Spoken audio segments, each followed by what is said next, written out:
July 4th, 1997, Mexico City. A black Mercedes pulls up to the exclusive Santa Monica hospital. A man steps out. He looks unremarkable, but he's the most wanted criminal on Earth. The key to success for a man like Amado Carrillo Fuentes was ruthlessness. He controls more cocaine than Pablo Escobar ever dreamed of. His fleet of Boeing 727s has earned him a nickname that strikes fear across 2 continents. El Señor de los Cielos, the Lord of the Skies. We're actually doing business from start to finish, from the fields in Colombia, the labs down there, all the way to the streets of Los Angeles, California, and New York City. But today, he's here as a patient. For 8 hours, surgeons work to reshape his face. He's a drug lord worth $25 billion. And he's so paranoid about capture, he's willing to literally become someone else. A new identity, a new life, the ultimate escape from justice. Then something goes catastrophically wrong. The monitors flatline. The Lord of the Skies is dead. Or is he? He had so much money that he could have put another corpse, so people will think he was dead, and then he would get out of the pressure. So it was very important to produce enough evidence to show that he was. What happens next sparks one of organized crime's greatest mysteries. Fake bodies, murdered doctors, and a trail evidence suggesting the impossible, that he pulled off the ultimate disappearing act. What you're about to hear sounds like fiction, but every detail is real. Every number has been verified. Every twist actually happened. This is the story of the man who conquered the skies, owned an entire country's government, and pulled off the greatest deception in criminal history.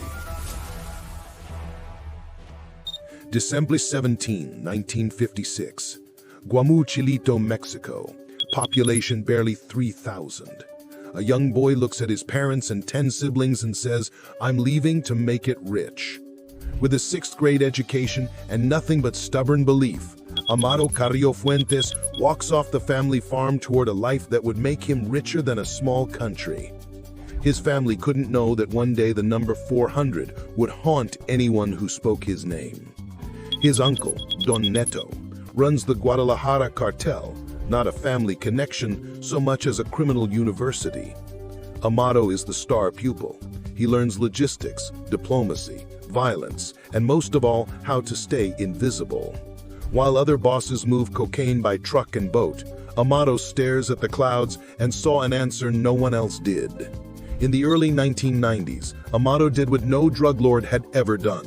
He bought an airline, 30 Boeing 727s, each one capable of carrying 6 tons of cocaine.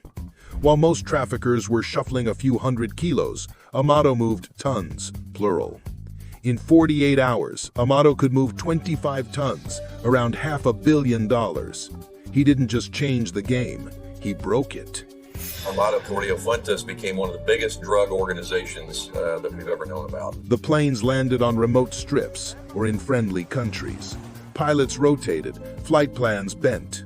In hangars he controlled, loads were repacked with assembly line speed. When weather or radar pushed back, he flew lower, later, stranger. Same routes, altitudes, and essentially tried to look like a commercial aircraft. The sky became a conveyor belt, and the belt fed America. By 1997, Amado was worth an estimated $25 billion. But invisibility wasn't luck, it was payroll. He spent $2 to $3 million every week on bribes, judges, commanders, air traffic contacts, customs, cops. To have the head of your anti-drug agency to be on the payroll of the country's biggest drug trafficker. He even owned Mexico's top anti-drug official, General José de Jesus Gutiérrez Rebollo, the man supposed to hunt him. To most people, he was a rumor. To the people on the take, he was the boss they never saw. But the reason Carrillo survived was he'd been careful enough that even his assassins didn't know what he looked like and shot the wrong man. He became known as the capo without a face. Police reports circulated without photographs. Witnesses described different men. When someone said they saw him, investigators couldn't agree if it mattered. That was the point. The richest criminal in Mexico ran a global empire from the shadows, and almost nobody knew what he looked like. He felt untouchable and became a monster. It's the ultimate signal of disrespect to an individual. So they sent a signal to others that this is the way we're going to leave you if you cross us. He ordered more than 400 murders. Not clean, not quick. Torture murders designed to send messages. Yet he once told his priest he couldn't retire because I have to support thousands of families. In his mind, he was a businessman providing jobs. In reality, he was flooding American streets with cocaine and leaving a trail of bodies behind. El Guajardo, a sort of head of sales, made the business deals, and Amado Carrillo Fuentes oversaw the operations. With brutality came outrageous wealth. His Mexico City mansion had 6 jacuzzis, a life-sized playhouse for his children, and parking for 30 cars. But that was just his everyday house. In secret, he was building something else, a Middle Eastern-style palace called the House of 1,000 Nights. $5 million in construction, gold fixtures, Arabian cupolas, and escape tunnels stretching for miles underground. But it would never host a single night. In early 1997, his shield was shattered. General Gutierrez Rebollo, the anti-drug czar secretly protecting him, was exposed and arrested. Overnight, the most powerful drug lord in the world stood naked. He flew to Russia and asked for asylum. No. He tried Cuba. No. Chile. No. Governments that had quietly welcomed other traffickers wanted nothing to do with him. A man with $25 billion and nowhere to hide. When money can't buy you time, you try to buy a new face. The plan was brutal in its simplicity. Walk into a hospital as Amado Carrillo Fuentes. Walk out as someone else. Not a nose job, a reconstruction. New jaw with prosthetics, eyes and nose reshaped. Liposuction to change his body profile. New name, new life. Vanish with billions. Independence Day 1997.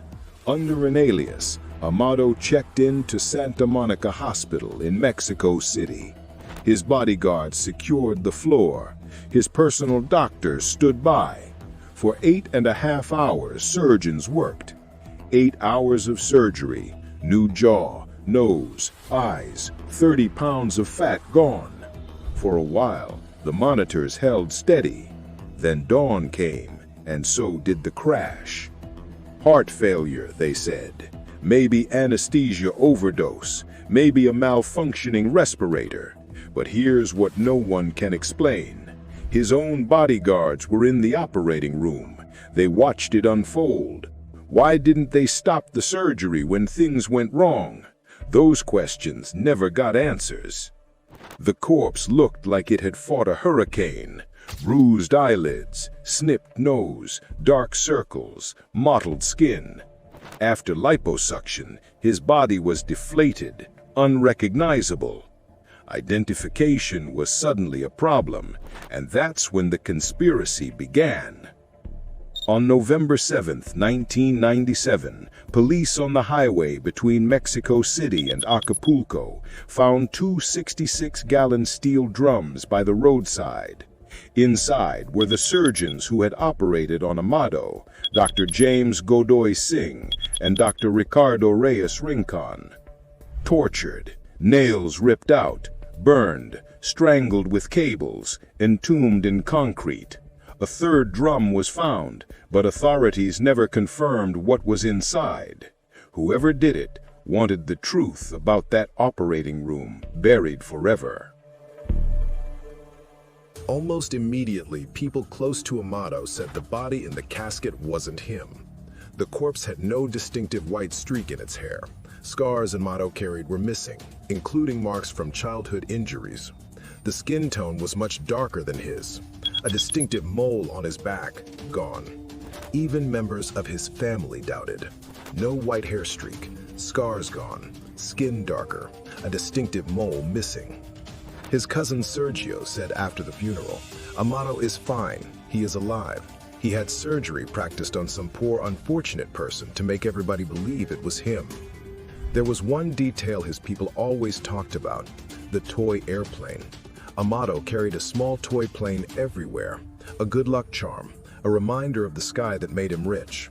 He never went anywhere without it. Ordinary Joe Sixpack on the street is going to say, well, he's still alive. When he died, it should have been among his personal effects. It wasn't. Weeks later, the toy airplane appeared at his girlfriend's villa in Chile, the same Chile that had refused him asylum. How does a dead man's talisman fly across borders on its own? The simplest answer is that it didn't. The DEA dismissed the theories as Elvis-level nonsense. Fingerprints matched, they said. DNA matched. Case closed. But the speed of the confirmation made people suspicious. There were whispers, never confirmed, that Amado had been negotiating with U.S. authorities, preparing to inform on rivals. If that were true, the cleanest way to extract him would be to let him die, then bury him in a new life. Officially, that's fantasy. Unofficially, some fantasies explain too much.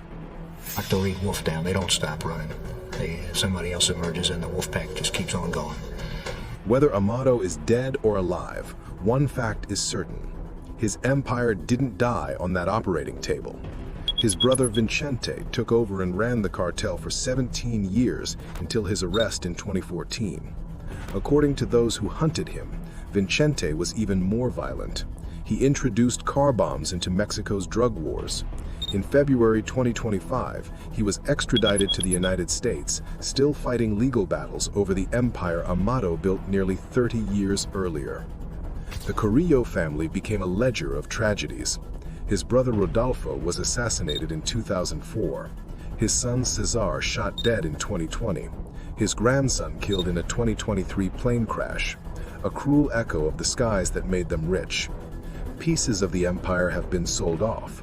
His Mexico City mansion went at auction in 2020 for around $2 million, pocket change against a $25 billion legend. Only one bidder showed up.